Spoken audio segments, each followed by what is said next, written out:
Eddie Kenzo yeganye omwana wa Donzera. Tukwaniriza ku MMTV webale nnyo kubeera ngo subscribinga, webale nnyo ku likinga, webale nnyo commentinga. Watanaba subscribinga wansi aho tulabike nga tweyongerayo n'amawulire. Kakati amawulire agali obuga kwatagana ku Eddie Kenzo ne Nalongo Shira Donzera. Nalongo Shira Donzera alina post yawandiise ejjo ne Eddie Kenzo alina post jamuzeemu olunaku olwaleero. Shira Donzera yawandise nga ddamu Big Eye agamba munno quick recovery my son. Donzera Big Eye yasoose wandika n'agamba eno manja ssente zange muzeeyi aganye okuzimpa eno omwana wange mulwadde kyokka nange ndi mulwadde yi Mukama taasa.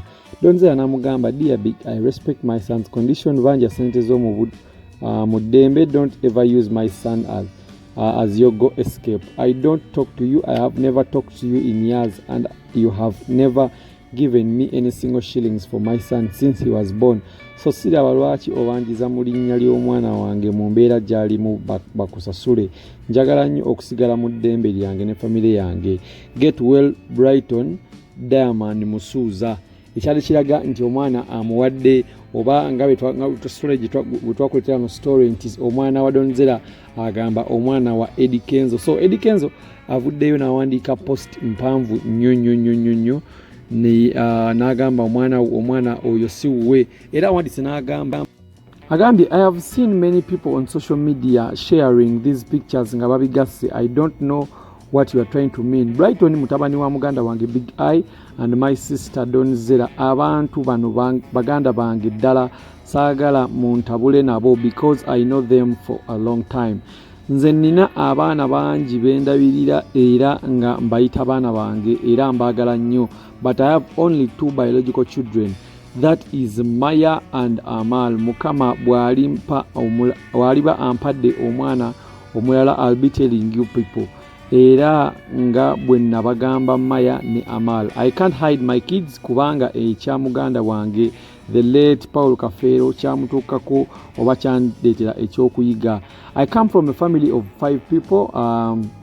My big brother Mande Hassan Male, Mande's daughter Namande Shilat Namboze, my young sister Kisache Benita Chiwalabye, my 2 daughters Maya Mirembe Musuuza and Amal Malaika Musuuza.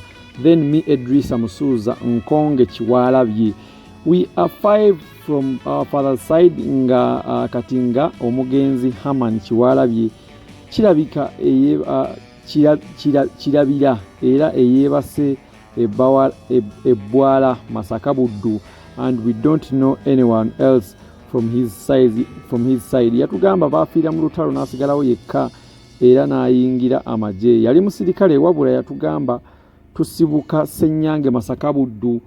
On my mother's side nali mmanyi maama wange ne taata we bava Rwanda during genocide ne baddukira e Masaka bonna baafa era beebase kyotera Buddu side eyo nayo neekoma awo. Maama wange yaleka abaana 4 as in 4, yazaala 5 kids in omu n'afa baali bamuyita Namboze, 3 boys and 2 girls. Omuwala eyasigalawo from my mother yabula during the street hustle. Tetumanyi bamutwala. We tried to find out naye tetulina wetutandikira. Yabula tuli bato nnyo nga era naye muto around 4 years. Buli baali bamuyita Baasi Namugumya. Omulenzi ye yamanyi waali wano mu Kampala bamuyita Kavuma era yakula ne taata we. Remember Benita, she is my stepmom's and I love Benita with all my heart. She is in Canada for studies. Story yange about my family yeyo. Mungu bwaba anzijuludde mu bulamu bw'ensi eno saagala ntalo. Ekyokubanga maama wa Brighton yasalawo amubbululemu erinnya Musuuza tekirina buzibu wadde. Siraba lwaki mukifudde ensonga endala.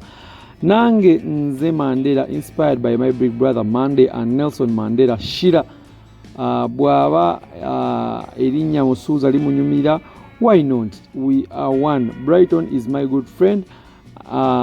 Era Peter Uncle Eddie. Get well soon Brighton, God is on your side. Byebyo byagambye tayagala mubawule ne Shira Donzera era Donzera chaliwe nnyo omwana just yamubbululamu era omwana siye yamuzaala. Comments zibadde nnyingi awo waliwo comments zibadde ennyingi ennyo awo wansi enda kubanga tuzikulagako katini ataddewo n'ebifaananyi ebyo kuliko ekya Brighton kuliko Donzera kuliko naye kennyini nga kwali nga babigasse wamu kuliko n'ebyabawalabe ababiri nga bagezako kugamba nti Brighton afaanana nnyo Amal afaanana nnyo ne Maya. So byebyo biva side ya Eddie Kenzo eyo naye genda kubanga nkulagako comments ez'enjawulo abantu ze bazze bakomentinga mu bintu ebyenjawulo nga bagamba Eddie Kenzo teweekaza, abalala bagamba papa gwe tobafaako, abalala buli omu nga yogera bintu bya njawulo nnyo. Kale katulabako comments ezibaddeko. Virtual Ramon agambye anytime now tulinze anko w'omwana publicity enateete atubuulire ekituufu kubanga anytime now omwana afaananya amaalo birungi si birungi omwana afaananya neighbor bannaye nze kanninde publicity enateete n'ateekawo akafaananyi ka publicity enateete agamba Patience ayongeddeko n'agamba nti omugole Donzera tumuzudde muyaaye gwe walaze Big Eye Machuwa. Adi teacher n'ayongerako n'agamba kati taata Brighton oyombera ki? Mara agambye nze Kadakli never stops to make me laugh wabula nfa. Masembe Tom n'agamba respect still. Eddie Kenzo Mugisha Bonita n'agamba omukazi yamanyi taata w'omwana so toyiyiriza bingi omukazi yamanyi taata w'omwana era we twogerera kirayika Eddie Kenzo ye taata w'omwana. Saifa agambye mujooga. Medical case n'agamba awo owedde ko biwadde time naye lwaki tokoppa mukulu wo Bobby Wine mwattu? Since you separated with Bobby wayonooneka, just copy ensonga ezitalina makulu toziwa makulu period. Agambye ngenze kunoonya bwino. Bannayuganda bannaye kati mbu ye ageze kunoonya bwino amugambye Eddie Kenzo ensonga ezitalina makulu toziwa nnyo makulu otherwise bijja kuba nga bikutabukako. Kulthum Ndagire agambye bambi that's why Rema didn't respect you cause she saw that you don't have a family, but Eddie you're a man, you showed her that you can stand like a man and you showed her what is doing to put you down. It will not work.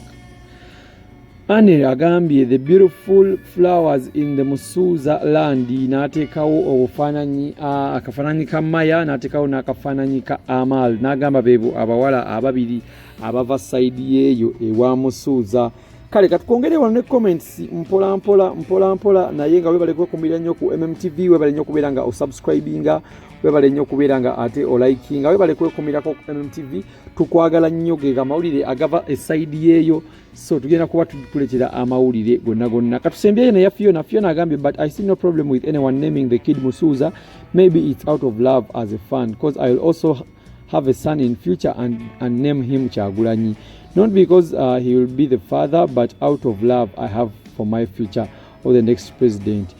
Tochitwala Bubi Papa. In fact, there was no reason for you to make a post out of this. These social media bloggers are ones that make something big, yet in real life can't continue. They won't make anything Chizimba Gwanga apart from Ebiaula. That is why I follow none of any bloggers in Uganda. You shouldn't have given your attention and time. Wama, we love you papa. Byebyo zezo comment ezimu kuziri awo.